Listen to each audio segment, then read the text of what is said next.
তারপর আমি সবজিগুলো দিয়ে দেবো।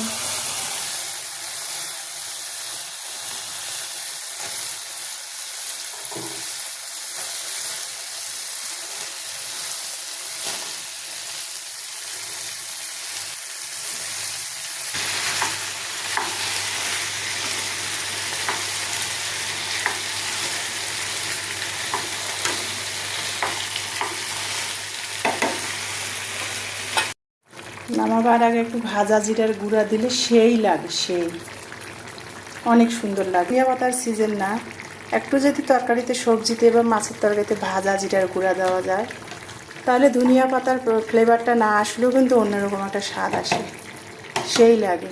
তো হয়ে গেল আমার, চুলাটা বন্ধ করে দিলাম। হয়ে গেল আমার সবজি।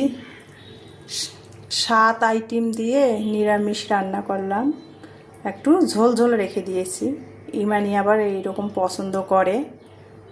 এখানে 7 পদের আর কি সবজি মিশিয়ে একটা নিরামিষ টাইপের সবজি রান্না করে ফেললাম। আর আমার ইমানি তো এই ধরনের সবজিগুলো খুবই পছন্দ করে।